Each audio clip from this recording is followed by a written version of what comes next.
Здорово, котятки. Сегодня мне хотелось бы опять пофилософствовать, так сказать, и обсудить одну такую, знаете, с одной стороны, вроде понятную всем тему, которая лежит в каждой игре, прям на поверхности, а с другой стороны, когда ты задумываешься об этом, понимаешь, насколько глубоко в играх это сидит, и насколько же они удивительны из-за этого. Представьте игру, вот прям максимальную базу. Персонаж, назовем его Олег. Он может двигаться влево и вправо, но это все еще не игра. Персонажа надо заставить что-то делать. Пусть пройдет какой-нибудь путь и уклонится там от ловушек. И он умер.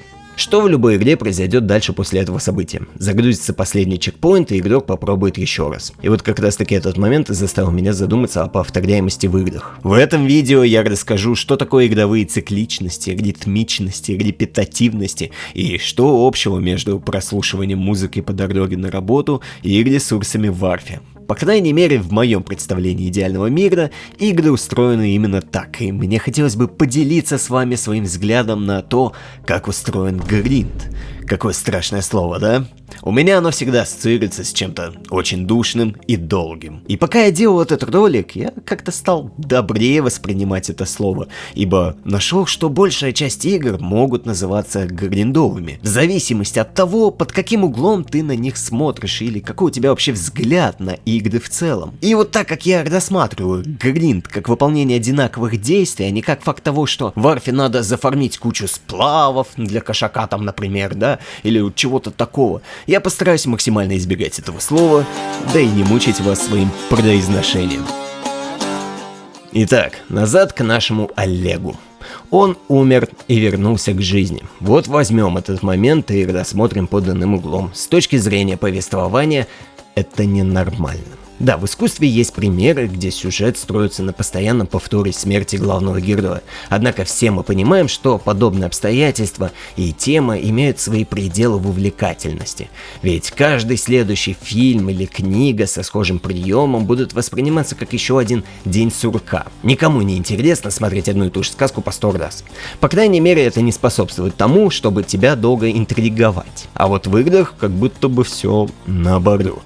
Они даже флексят на этом, как Бэтмен на бабках, и добавляют в свои игры сценки, где к главному герою в момент смерти приходит антагонист и угорает с него, что только больше мотивирует начать все по новой, злит даже иногда. Одной из причин, кстати, почему в кино или книгах такой прием может не работать, является людонарративный диссонанс, как его называют умные люди. Несоответствие между нарративом и реальностью происходящего, если покороче. Объясню играми. Мы можем понять, почему Думгай, который является инквизицией в одном лице, выкашивает чертей пачками. Однако, если мы видим, что обычный человек делает что-то невозможное или не соответствующее другой части этого нарратива, то наша заинтересованность, она падает. Это одна из главных проблем, за которую критиковали сценарии Uncharted 4, где главный герой идет к мирной семейной жизни, но по геймплею убивает сотни наемников.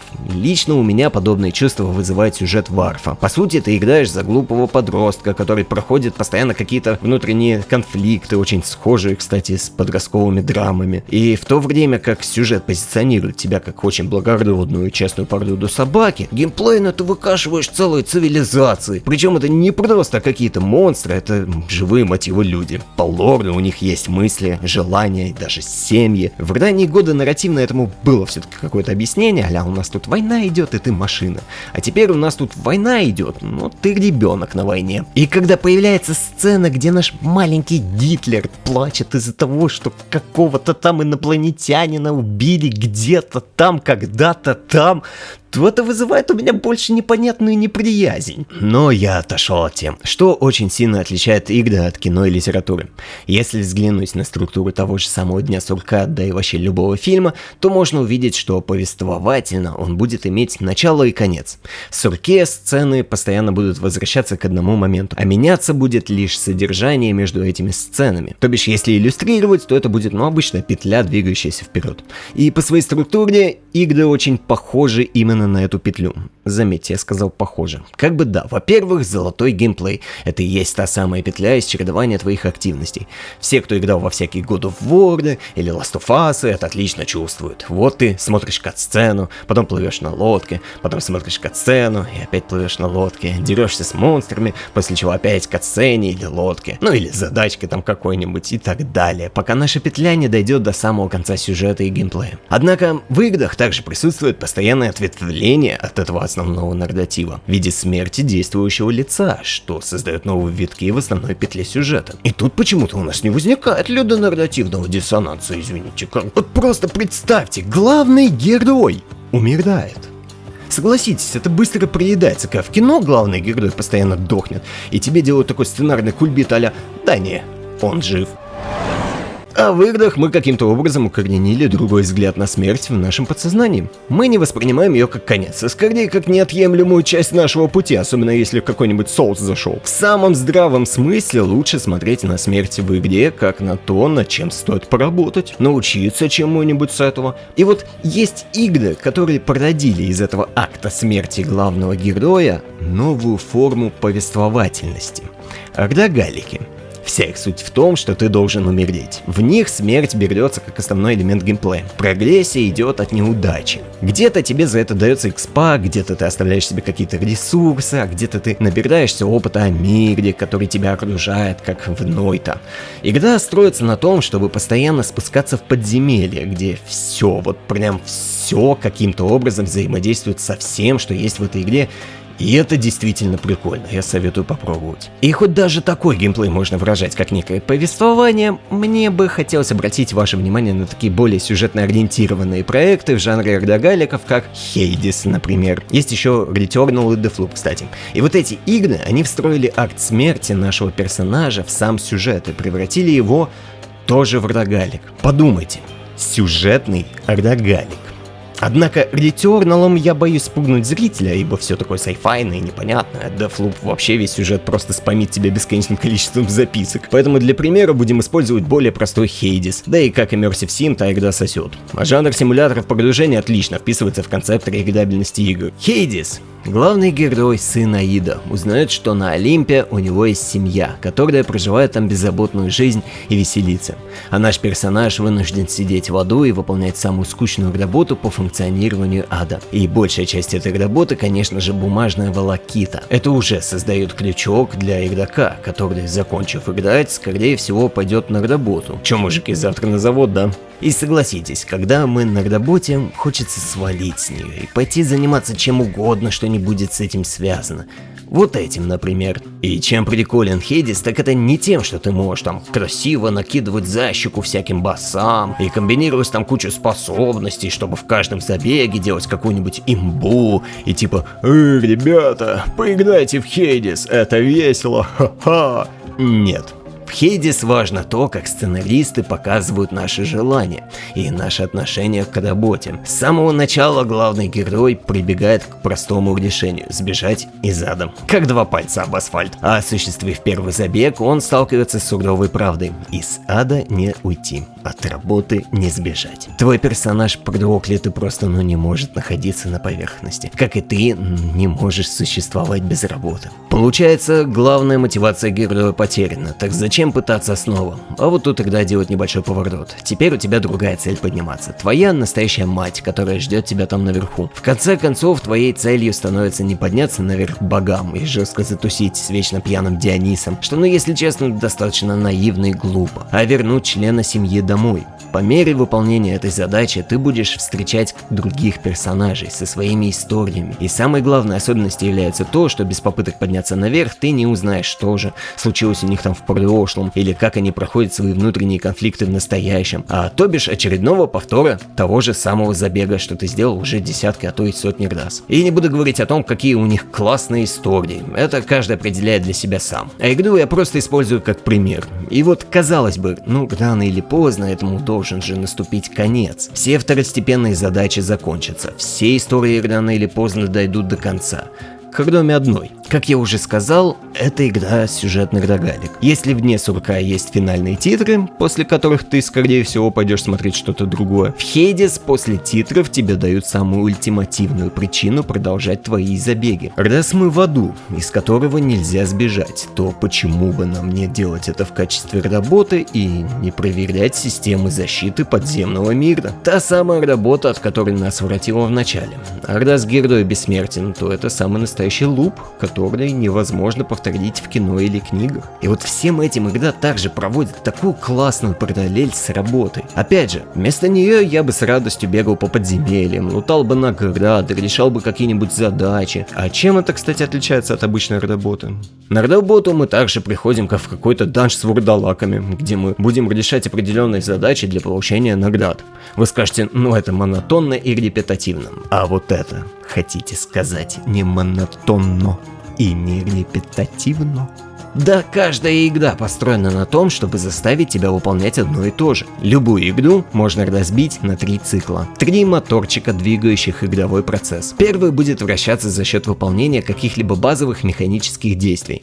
Это может быть удар мечом по монстру, или киркой по камню, убийство крипа, или же противника. И эти мелкие действия, при которых ты получаешь маленькие награды, складываются в более крупную задачу продолжительностью в среднем от 5 до 30 минут, что создает вторичный цикл из выполненных миссий, завершенных каток с итоговыми результатами, пройденных данжев или завершенных локаций. В сюжетно ориентированных играх это чаще всего, кстати, новые комнаты для отдыха. В большинстве игр вы заметите, что все это сопровождается наградами, и во вторичном цикле они всегда ощутимы. И все это будет крутиться под воздействием внешнего цикла. Это совокупность всех твоих мотиваций и желаний. В Арфе это может быть сюжет, там, если ты извращенец, скины из Fortnite, общая прогрессия твоего персонажа в РПГ, всяческие ивенты или события, ну или же просто твой рейтинг в доте. Все это также воспринимается как награда за общее время, проведенное в игре. В идеале, если этот внешний цикл будет приносить маленькие изменения в первые 2, благодаря которым твой игровой процесс не будет заключаться в постоянном затыкивании одной и той же кнопки. Мозг любит предсказуемые, но не скучные ритмы. А еще он очень любит награды. В нашем теле есть такой гормон и нейромедиатор под названием дофамин. Он вызывает у нас сильное предвкушение от удовольствия. Вспомните просто чувство перед тем, как босс почти повержен. Или момент открытия редкого лутбокса. Это и есть тот самый дофамин. Для чего мозг его получает? Чтобы научиться, как бы странно это ни звучало. Покажу на примере Angry Birds. Вот ваша первая игра. Вы натягиваете птичку на своей рогатке, отпускаете в полет и промахиваетесь. А свинья в своем домике весело над вами ухмыляется. Это и есть ваша награда. Мозг перед этим получает немного дофамина, чтобы, так сказать, укрепить в памяти те действия, которые мы выполняли. И после неудачного исхода мозг устанавливает, что ему не нравится такая награда. Появляется предвкушение о следующей награде. И тогда мы делаем еще одну попытку и сбиваем свинью, после чего нас награждают условной игровой валютой. И каждый следующий уровень мы будем по чуть-чуть, но больше надеяться на большую награду и думать, что же мы получим за наш труд, что лишь увеличивает выброс дофамина, который вырабатывается для того, чтобы запомнить, какую последовательность действий надо выполнять и как. И что отличает игры от настоящей работы, где награда как бы более материальна, так то, что в случае неудачи мы не несем никакой существенной ответственности, как и потери. Кроме времени, проведенного в игре, что играми также вознаграждается. Вот вы никогда не задумывались, почему люди могут прийти из какой-нибудь там тяжелой физической работы, сесть за руль и катать фуру по ночной Европе? Или включить какой-нибудь фарминг-симулятор и балдеть. Так потому что даже сгори у тебя там все поле, это не вынудит тебя брать кредиты, продавать машину и искать вторую работу. Лишь порадует, потому что, у тебя произошло что-то неадекватное. А еще в симуляторе можно делать годные мемы, связанные с твоей работой.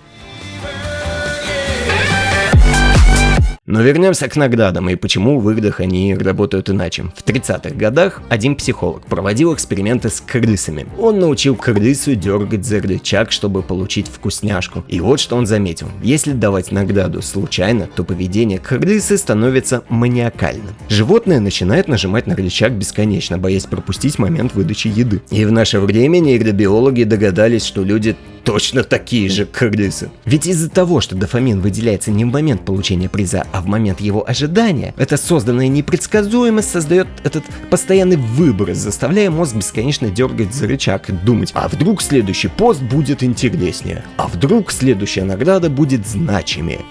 И вот знаете, я нахожу этот факт забавным, потому что 100 лет назад мужик на крысах определил, как мы будем себя вести в социальных сетях. Дофамин, кстати, также играет большую роль в развитии лудомании, где людей уже перестает беспокоить их материальная потеря, которая становится в разы значительнее. Но и, возможно, иногда тоже. Так что, может, это из-за этого. Но мы в эту тему точно не будем лезть. И вот как же хорошо сюда вписываются рогалики. Не находите? С их неотъемлемой случайной генерацией уровней, за которые ты также чаще всего получаешь случайную награду. Не верите мне? Поиграйте в оба Хейдис. Ты, по сути, просто швыряешься мобами весь свой геймплей. Но в какой-то момент ты понимаешь, что тебя волнует наладить истинную мужскую дружбу вот этого чувака с его самым лучшим бро. Вот эта неопределенность от того, что ты не знаешь исхода, действительно рождает интерес. Звучу, наверное, как конспиролог, который везде видит, как каждый разработчик пытается превратить нас в наркошу. Но вообще, отчасти это так. Для примера покажу вам фри-ту-плейные игры. Неужели вы и правда считаете, что разработчики условной Контры, Лиги Легенд, Доты...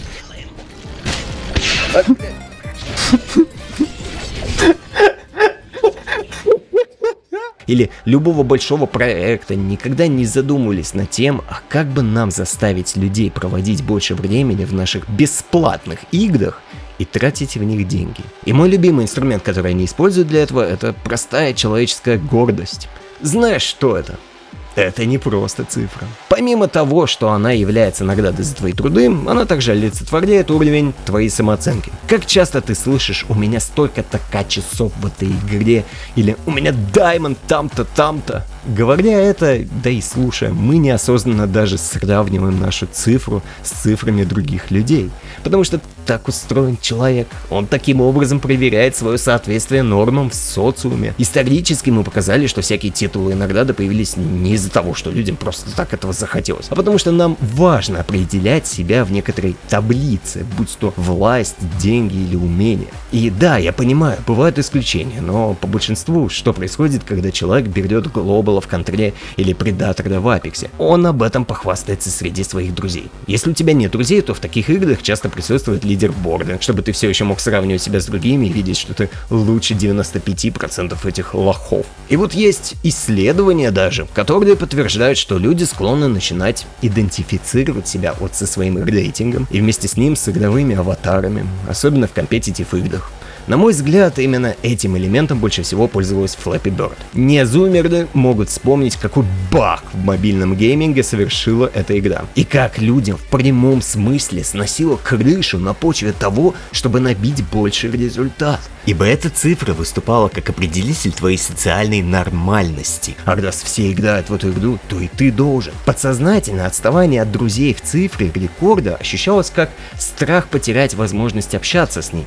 Позже разработчик снес эту игру нахрен со словами «люди слишком помешались на ней». То бишь, сам разраб признал, что воздействие на мозг от нее было слишком сильным и что он создал какое-то чудовище, которое лучше запереть. Все эти цифры, мы их воспринимаем как отражение нас самих. И тут же висит всегда наш аватар. И тебе, конечно же, было бы приятнее, если бы твое отражение было одето не как бомж. Ведь ты не просто предатор, ты предатор с мега крутым и дорогим скином. И те, кто не знаком с бесплатными рейтинговыми играми, могут задать логичный вопрос. Ну так зачем зацикливаться на игре и продолжать тратить в нее деньги после того, как ты уже стал красавчиком? А затем, что разработчик не даст тебе долго держать этот статус. В определенной промежутке времени он будет выпускать все более крутые скины и опускать твой рейтинг. Не потому что ты стал хуже, а просто чтобы шлепнуть тебя по уху и сказать: я считаю, что ты был красавчиком, а сейчас нет, переубеди меня. Кстати, смотри, с этим скином за $300 ты сможешь красиво нокаутировать противников. Ранг Decay вызывает точно такие же всплески дофамина, как и в азартных играх. Но если вы все еще не верите мне, то просто вспомните, как на ТФТ подавали коллективный иск в связи с тем, что игра эксплуатирует слишком много механизмов для развития зависимости через тот же самый дофамин. Подобные разбирательства были и с Геншином, а все мы понимаем, насколько мощно работает гача для вытягивания бабла из кошелька. Это не значит, что все игровые студии будут так делать. Какие-то игры форсят такие вещи поменьше, какие-то побольше. Вот просто ситуация. Разработчики Apex почти со старта дарили игрокам след от полета за их успехи в рейтинге. В один момент они решают: а хер вам. Объяснили это максимально тупо, мол, так люди определяют, что туда высадился сильный отряд и зажимают его прямо на старте, а так нечестно. И вернули эти следы в качестве награды за удержание в топ-10 рейтинговой таблицы с рандомными игроками. То бишь раньше тебе просто надо было получить алмаз плюс, а теперь тебе надо переформить рейтинговыми очками штук 30 ботов 2 сплита подряд. И на мой взгляд это в разы сложнее. И теперь ты, видя след такой, сразу же понимаешь, что там сидит какая-то машина, которая сейчас пол-лобби будет насиловать своими читами. В любом случае эта задача выполняется за куда большее время, чем раньше. И опять же будет постоянно тебя дергать, мол, хочешь вкусняшку, продолжай нажимать кнопку.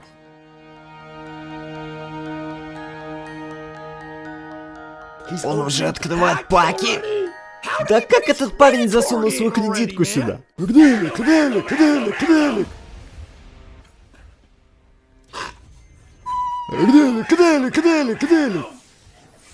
Братан ни разу не выстрелил в Апексе. Ты можешь открыть 50 паков разом! КС должны это сделать. Хотя нет, стойте, не надо.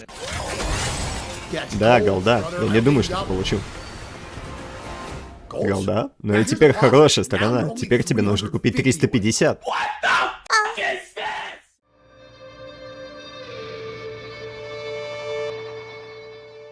Сейчас я скажу довольно странно звучащую фразу, однако в моем представлении мира игры работают как музыка, у них очень много общего. Возможно, конечно же, что я шизоид, а ты меня уже минут 20 слушаешь, затирающего всякую вроде связанную между собой, но все еще дичь, даже не о гринде, как обещал. Следуйте за моей мыслью. Гринд, по сути, это что? Это повторение. И как бы ты не можешь создать игру, где не будет присутствовать хотя бы базового механического повторения в виде того же передвижения персонажа. В играх у нас есть управление, и мы по сути просто выполняем нажатие на одни и те же кнопки, дабы персонаж что-то сделал. И смотри-ка, у любого музыкального инструмента тоже имеется, так сказать, средство ввода. Просто так он не будет звучать. А теперь я изображу свой ввод в игре в виде нотной партии.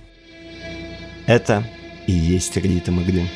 И он так же, как и классическая нотная партия, будет иметь свои участки с повторениями. Дабы игра оказалась интересной, этот ритм не должен быть постоянно за спамом одной и той же кнопки или комбинации. Он, как и сценарный золотой геймплей, должен развлекать тебя. Точно так же, как с музыкой, где мы любим ее не за то, что инструмент издает какие-то звуки, а за то, в каком порядке он это делает. Мы будем любить игры не за то, что там есть управление, а за то, в каком порядке мы будем его выполнять. И это по сути все. Дальше каждый выбирает для себя уже полностью свой жанр на основе его ритмичности.